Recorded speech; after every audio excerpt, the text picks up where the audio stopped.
bonjour.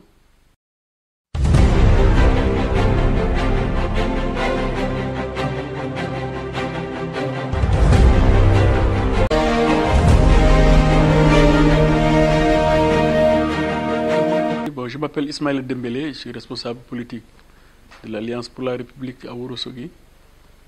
Donc voilà, c'est à ce titre que je viens vers vous pour cette interview.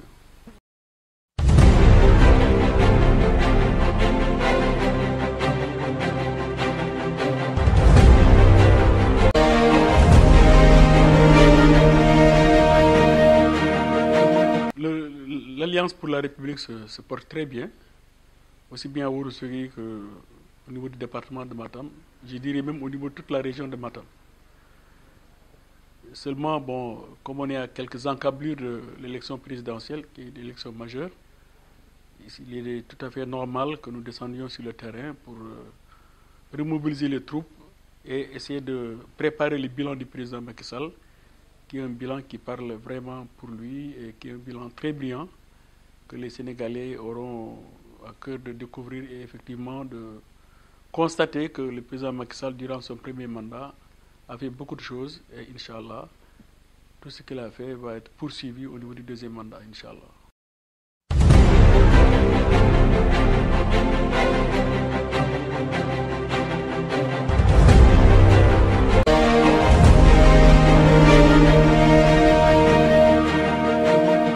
Bon, c'est aujourd'hui, les gens se regroupent autour de l'essentiel. L'essentiel, c'est de réélire le président Macky Sall dès le premier tour en 2019. Il y avait quelques soubresauts, quelques petits problèmes, mais les réglages ont été faits. Aujourd'hui, si je prends l'exemple de la commune de Ourossogui, bon, nous parlons tous le même langage. La seule bataille qui vaille, c'est celle de la réélection du président Macky Sall au premier tour. Donc, je dirais que pour l'essentiel, au niveau de la région, au niveau de Ourossogui en particulier, l'unité est faite autour de la personne du président Macky Sall.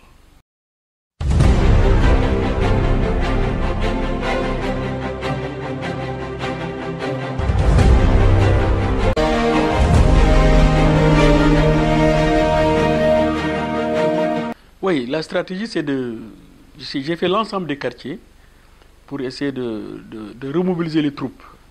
Parce qu'une élection présidentielle se prépare très tôt. Et vous savez, au mois de février, il y aura l'ouverture des inscriptions pour les listes électorales. Il faudra sensibiliser les populations à aller s'inscrire massivement pour donner un score extrêmement élevé au président Macky Sall. C'est pour cela que j'ai fait l'ensemble des quartiers. Aujourd'hui, j'ai fait le quartier de Mango. Hier, j'étais à Inoumadi. Avant-hier, j'étais à Windé. Et demain, je vais à Moderne. Je fais donc l'ensemble des quartiers de la commune pour revoir les troupes, pour faire les derniers réglages, effectivement sensibiliser les populations à aller s'inscrire massivement au niveau des listes électorales.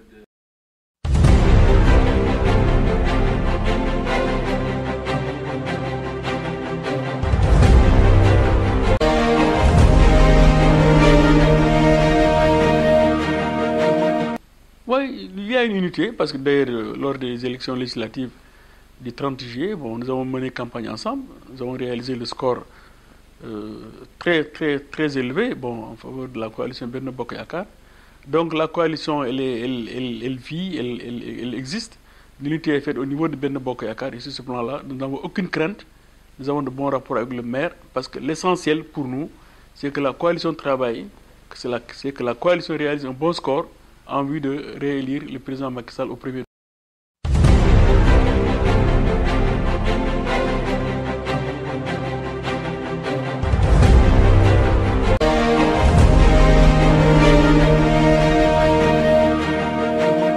Donc, vous savez que le président Macky Sall a un bilan qui parle pour lui.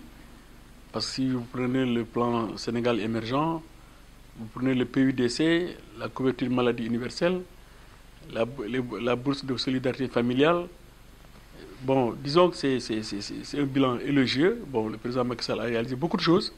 En particulier, vous avez la route Djoum-Ourossogui-Bakel, dont les travaux ont démarré.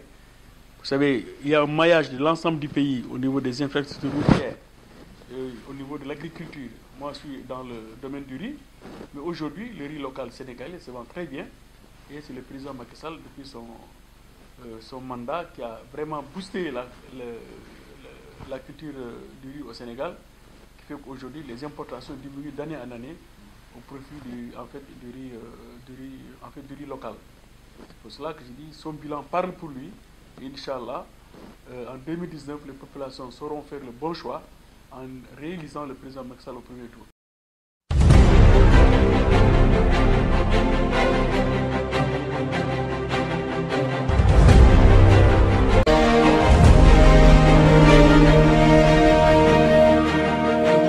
Idriss Seck, vous avez parlé tout à l'heure d'Idriss Seck, mais nous n'avons pas peur d'Idriss Seck parce que bon, Idriss Seck, je le prends au sérieux, c'est vrai, bon, que ce soit Idriss Seck ou Khalifa Sall ou n'importe quel autre, nous sommes prêts à défendre le bilan de notre candidat.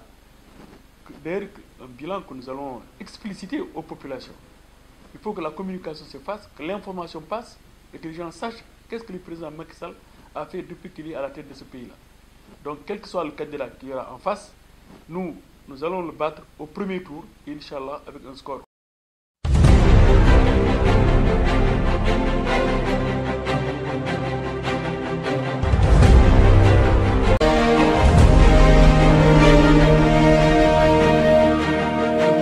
Oui, bon, disons, quand le président Macky Sall parlait de l'autosuffisance alimentaire en 2017, c'est vrai que nous n'avons pas atteint totalement l'autosuffisance alimentaire en 2017, mais un grand saut a été fait.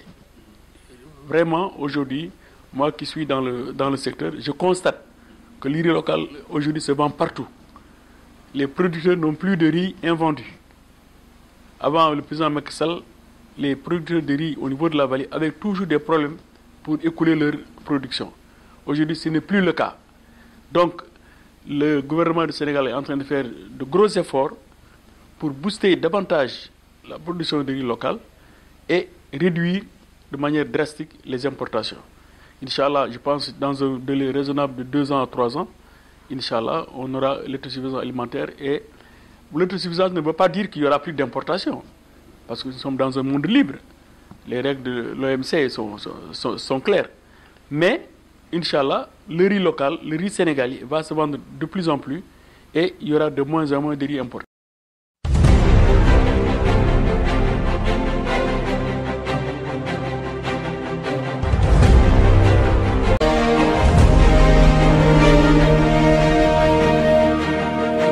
Non, ce n'est pas des manquements. Bon, le président Macky Sall a fait, mais nous avons sollicité encore davantage d'aide. Au niveau des jeunes, il faut qu'il y ait plus d'emplois offerts aux jeunes. Parce que c'est des jeunes dynamiques, c'est des jeunes qui ont toujours assuré au président Macky Sall des victoires éclatantes.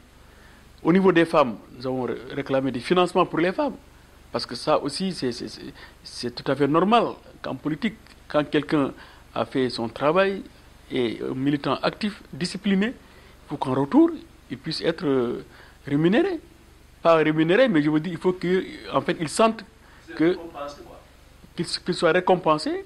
Donc nous, en tant que responsables politiques, il est de notre intérêt, de notre devoir de nous adresser à l'autorité supérieure pour lui demander effectivement d'aider nos populations pour que le jour du bilan, qu'on puisse dire à nos populations, effectivement nous avons obtenu tel ou tel emploi, ou nous avons obtenu tel ou tel financement pour le bien des populations.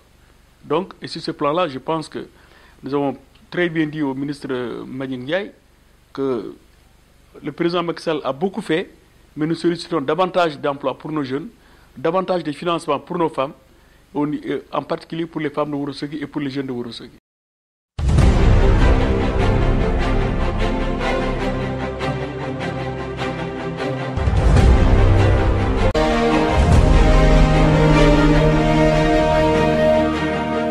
Les réalisations, aujourd'hui vous allez au niveau oui, donc il y a la vallée, bon, il y a les pistes de production, l'agriculture, tout le monde est aujourd'hui, il y a beaucoup au niveau des écoles, beaucoup de lycées ont été construits, au niveau des infrastructures de base. Donc sur ce plan-là, le PUDC est en train de faire un énorme travail. Le PUDC, vous savez, bon, avant, au lieu de s'occuper seulement des grandes villes, le président Macky Sall, il descend au niveau de la base. Donc le monde rural aujourd'hui, avec le PUDC, avec les forages, les pistes de production, je pense qu'un travail extrêmement important a été abattu. Et Inch'Allah, ce travail-là va demeurer. Parce qu'on ne peut pas développer une région si elle n'est pas désenclavée.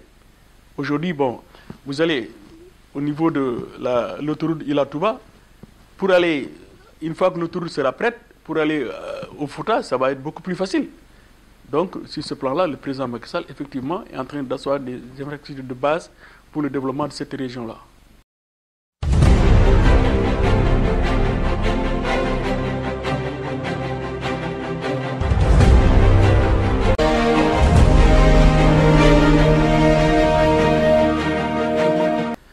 Bon, vous savez, chaque citoyen peut nourrir des ambitions, hein, c'est tout à fait normal, c'est légitime. Et surtout quand on est ressortissant d'une commune, l'ambition qu'on a, c'est de la développer.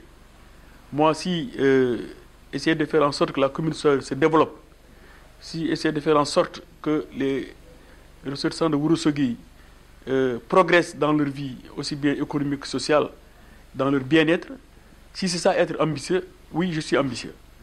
En tout cas, je suis ambitieux pour booster ma commune, je suis ambitieux pour travailler pour le développement de ma commune. Maintenant, disons, les modalités de la mise en œuvre de cette ambition sont diverses. Mais en tout cas, moi, je suis ambitieux, je suis un soldat de la commune de Ourossogui. Je suis prêt à m'investir partout.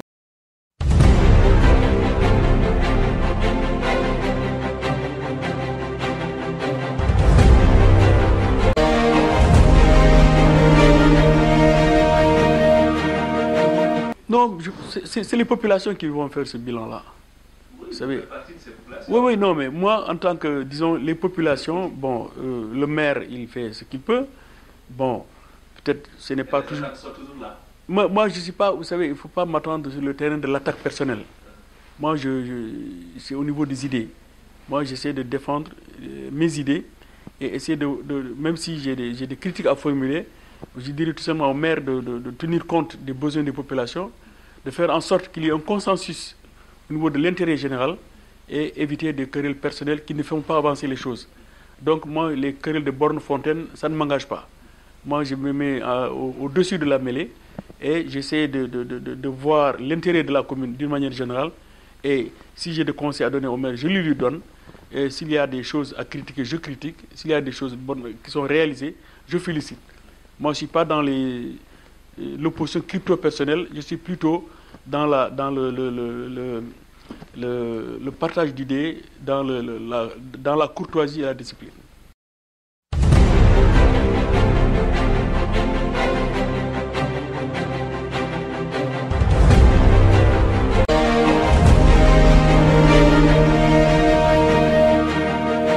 Ce que je lance un appel aux responsables politiques de la l'APR, de la région. Il faut faire des descentes régulières sur le terrain. Il faut faire des descentes régulières sur le terrain. Il faut être proche des populations. Parce qu'aujourd'hui, d'abord au mois de février, on va reprendre les inscriptions sur les listes électorales. Il faut que les hommes politiques, chacun dans sa commune, descendent sur le terrain pour sensibiliser les populations. Il faut augmenter le taux d'inscrits au niveau de la région de Matam. En quoi faisant? En descendant régulièrement sur le terrain, en sensibilisant les populations. Parce que si on veut aider le président Macky Sall, la région de Matam, qui est son fief naturel, doit avoir un taux d'inscription assez élevé. Un taux d'inscription assez élevé parce que son bilan parle pour lui. Son bilan économique, son bilan social parle pour lui. Et pour cela, il faut que les hommes politiques, les responsables politiques descendent sur le terrain. Il faut se battre. C'est pour cela que si les gens le font régulièrement et ne pas seulement profiter des événements, il faut aller au-delà des événements. Ne pas seulement profiter des événements pour descendre sur le terrain. Il faut le faire régulièrement.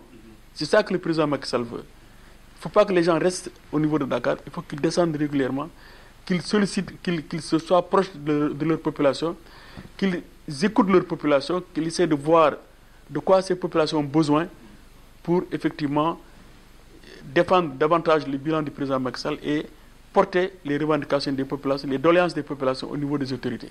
Des hommes politiques, mais moi tout le monde sait, moi je descends régulièrement sur le terrain. Je suis proche des populations, je suis proche de mes parents.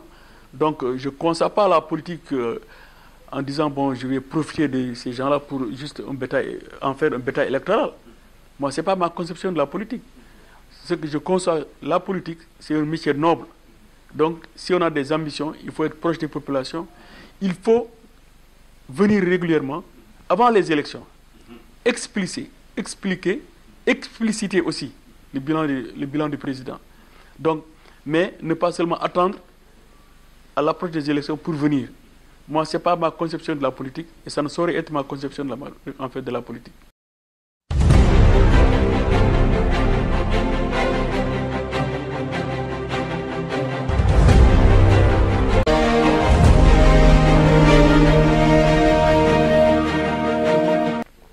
Le mot de fin, c'est, je dirais, le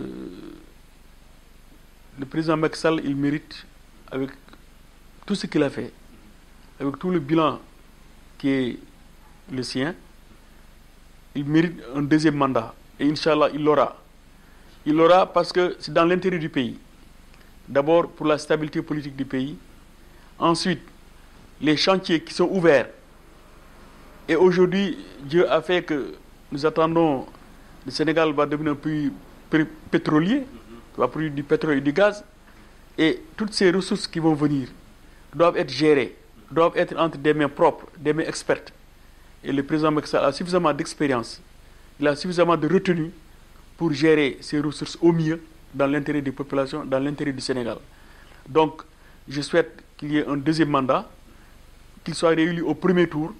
Moi, pour ma part, je suis prêt à m'investir, je suis prêt à investir, à m'investir personnellement, à m'investir sur tous les plans, financiers, social, moral, pour qu'il obtienne son deuxième mandat et pour que Ourossogui, en particulier, qui a eu l'un des meilleurs taux en 2012, que Ourossogui puisse en 2019 avoir un taux beaucoup plus élevé. Merci beaucoup.